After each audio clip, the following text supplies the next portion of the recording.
Hello everyone. Back again with film recaps. In this video, I'm going to recap one of the war horror films from 1985, titled Come and See. Before we get to the storyline, I'd like to wish everyone a happy and great day. Without further ado, let's get straight to the storyline.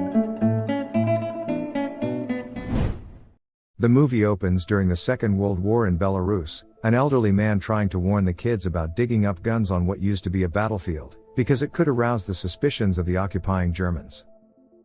However, the boys ignore him. They hope that by finding some guns, they might be able to join the Soviet partisan forces, who are trying their best to liberate their country from the Nazis. The boys' hard work soon pays off as one of the boys, Floria, discovers a rifle in the sand. But before they can dig further, a German aircraft flies over them, causing them to become scared, while the German soldiers see Floria with the rifle. Later, at home, we see that Floria lives with his mother and two younger sisters. His mother is devastated in finding out that her son wants to participate in the war. Floria explains that he wants to join the partisans because neighbors of his age have already gone to war. Hearing this, the mother hysterically takes out an axe, and claims that if he truly wants to leave, he must first kill her and his two sisters. Not long after, two Soviet soldiers arrive at the house, and Floria's mother welcomes them.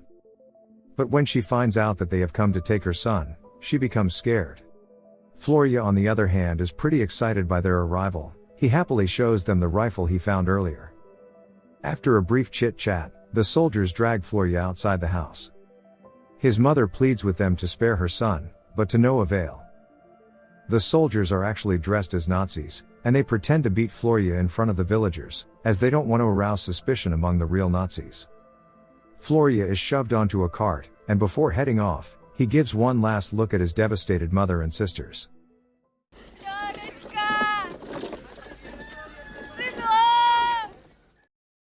A while later, they arrive at the partisan camp deep in the forest. As Floria explores the area, he becomes thrilled to become a low-rank militiaman, and notices the soldiers having a goofy photo session. Being a young recruit, he gets invited to join a photo opportunity to showcase their unity against the German invasion. That evening, a superior assigns him to the duty of camp surveillance, and instructs that he should only admit those who know the passwords. The partisan commander named Cossack orders him to shoot anyone who does not recite the password. The following morning, Floria is ordered to clean a large frying pot. He feels jealous seeing the other men fawning over a girl named Glasha, and learns that she is the camp nurse. Floria is also captivated by her beauty, so he keeps staring at her, while she scatters the frying pot with a clump of baby's breath. After some time, the chief gathers everyone, and declares that it's time to take down the Nazis and their atrocities. He announces that they must now leave for the battlefield and fight for their country. At this moment, Glasha arrives and looks at Cossack with affection, but he ignores her and focuses on the speech, causing her to leave. After the briefing, Cossack asks if anyone is unable to march. One person steps forward, explaining that his torn boots prevent him from marching, so Cossack orders him to swap boots with Floria since he is a rookie and still a kid. Floria reluctantly gives up his boots, and is upset that he won't be able to join the battlefield. Not long after, the soldiers begin to march away, leaving only Floria and the women of the camp behind. Disappointed, he walks through the forest, crying like a child. Moments later, he realizes he's not alone as he hears a girl crying in the distance. It turns out to be Glasha, who is also upset about being left behind. The two stare at each other while crying loudly. But seconds later, their expressions suddenly change, and they begin laughing at their misfortune. They then introduce themselves and happily chat with each other. Glasha tells him that he's an idiot and a coward, and that's why he was left behind. She thinks Cossack took pity on him, but he refuses to believe this. Suddenly, they notice some German aircrafts flying in the air. The area is then bombarded by air raids, with several big explosions taking place.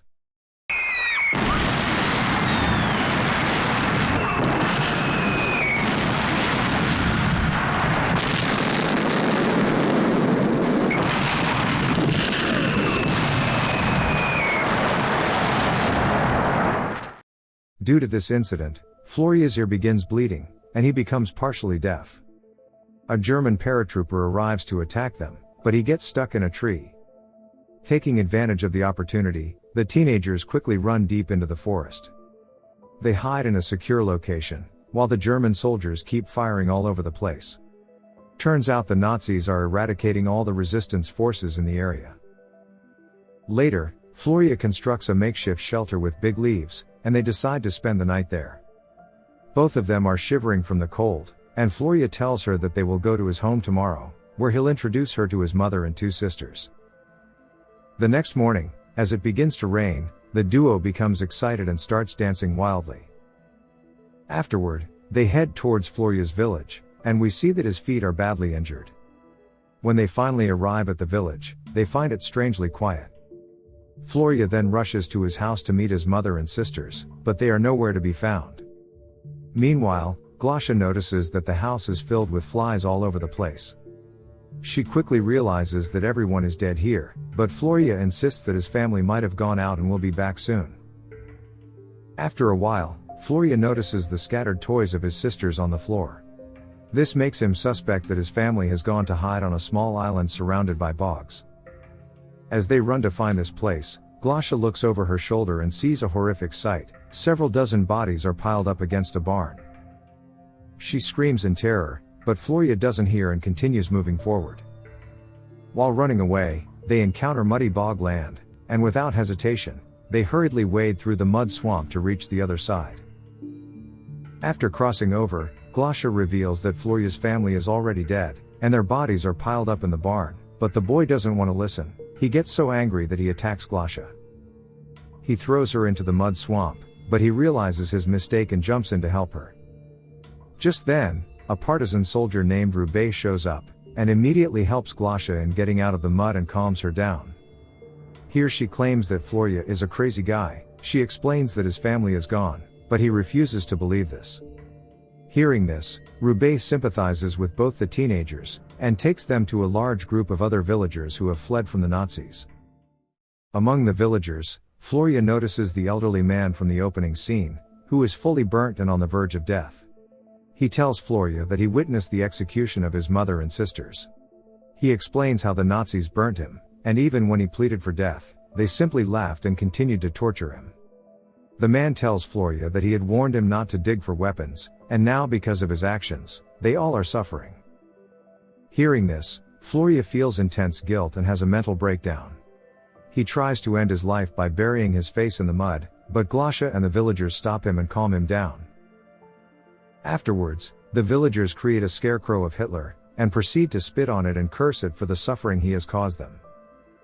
Sometime later, Roubaix and his men ask Floria to come with them to scavenge for some food at a nearby warehouse. After walking for a while, Floria and his group find that the warehouse is guarded by German troops, who shoot right at them. Luckily, 4 of them manages to get away from the scene.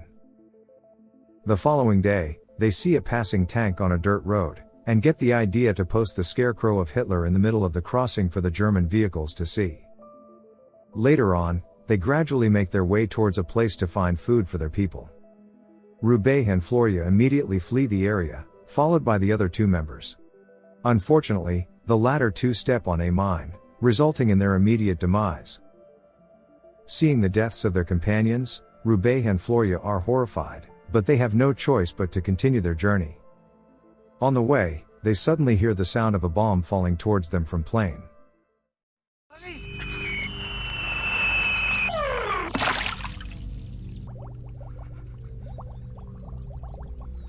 But it turns out to be just an empty drink bottle dropped from a plane. That evening, the 2 sneak into a German-occupied village. They approach a citizen's house, and point a gun at him, ordering him to surrender his cow. The man becomes terrified, and immediately brings a cow from his farm. The duo orders him to take it to the middle of the field, away from his house. And after reaching a certain distance, they ask the man to return home, leaving his cow behind. The scared man does as asked and hastily runs toward the house. This makes the duo very happy, and after walking far away, they begin to milk the cow. But then, their happiness is cut short when they are suddenly attacked by Nazi soldiers from all directions. Floria takes cover on the ground, and when the shooting subsides, he crawls toward Roubaix, and is shocked to find him dead. Miraculously, the cow is still alive, but it is trying to escape. Floria tries to reach for the rope, but then gunfire starts again, this time hitting the cow. This kills the cow, and Floria hides behind the cow's body, crying all night. The following morning, he wakes up and realizes that the area has become foggy. He tries to carry the dead cow back to the village, but is of course unable to lift it. Floria then attempts to cut the flesh, but he finds that his knife is too small, so he just leaves it and proceeds to depart. Along the way, he spots a horse and grabs it right away. Just then, we see a man with saddlebags show up, claiming that he's the owner of the horse. Floria clarifies that there is a dead cow, and he needs to take it to his villagers. Suddenly, they hear the noise of a German army heading towards their area, so the old man tells Floria to hide his rifle and take off his army uniform. He then takes Floria to his cart, and asks him to pretend to be his grandson if anyone asks. Not long after, they arrive at the old man's home, where he introduces Floria to the rest of his pretend family. Soon, a few German soldiers barge into the house and sit down at the table. The family members start serving some food, while others remain silent out of fear. The Nazis then ask everyone to gather outside the house. They claim that if people show them some documents, they will be brought to Germany and allowed to leave peacefully. Hearing this, all the townsfolk are excited and move to show their papers. However, Floria sees through their facade, and understands that these people aren't going to be brought to Germany. He tries to warn the people that they will be killed, but no one is willing to listen to him. Here he is also disillusioned by the fact that some Russians are willing to help the Germans. Eventually, he is also forced into the group, and the people start giving their document to the army. Unfortunately, it is at this point that they realize they are one step away from death. They are abruptly led by armed men into an empty wooden church building. Once everyone gathers in the church, the doors are closed and locked from the outside. Soon after, a soldier announces that anyone who wants to leave can climb through the window, but they must leave their kids behind.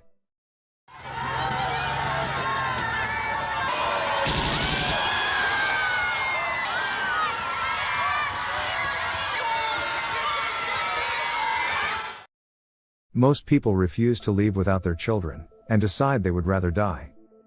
However, Floria manages to climb out through a window, and is left alive to witness the depressing event that will occur later.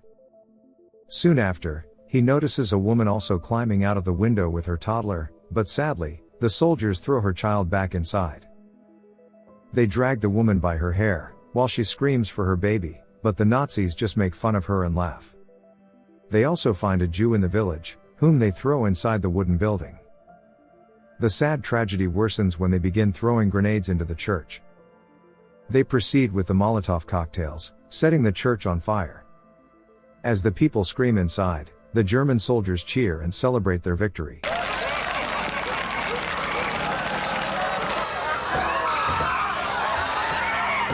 Even after burning down the whole church, they are still not satisfied, so they use guns to ensure that no one is alive. They also use flamethrowers, while Floria watches this horrific scene unfold, and is deeply traumatized. After the violent rampage, nearly the entire village is massacred, and the Nazis decide to leave. A German officer raises his gun and aims it at Floria's head, in an attempt to capture a memory photo of them. They soon leave the traumatized boy to fend off on his own. The Nazis also take the woman they had earlier dragged into the truck, and brutally assault her. Meanwhile, we see a sickly old woman lying in a bed outside. The soldiers have not killed her but left her to slowly die on her own. Afterwards, Floria moves in the same direction where the German soldiers have gone. It turns out that these Nazis had been ambushed by the partisans, resulting in many deaths. Floria continues walking and looks for his rifle, which he had hidden earlier. Moments later, he stumbles upon the young girl who had been dragged into the truck before. She looks very distressed, her legs and face covered in blood. After this, Floria meets the partisan fighters on the way, including his commander, Cossack. It turns out they have captured 11 German soldiers, including their commander. Floria looks at them with vengeance, recalling how these soldiers told the villagers to leave their children inside the church to be freed. One of the soldiers also doesn't regret his actions, and proudly admits that he indeed gave the order because children only cause trouble. He claims that some races don't have the right to exist and should be eliminated at any cost. Every person in the crowd starts demanding justice, so Cossack orders the German commander to pour gasoline on his own comrades and burn them, and then he will be released. Without hesitation, the man quickly begins pouring gasoline all over his soldiers. But before he can burn them, the partisan soldiers open fire and end up killing all the 11 Nazis.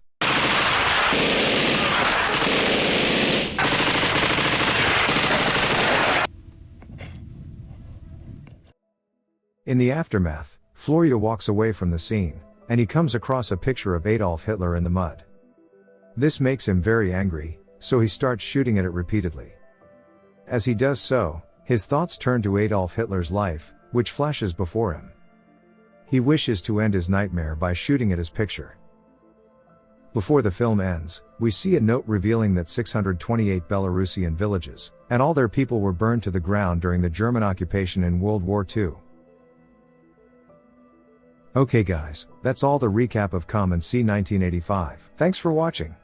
See you again in the next video.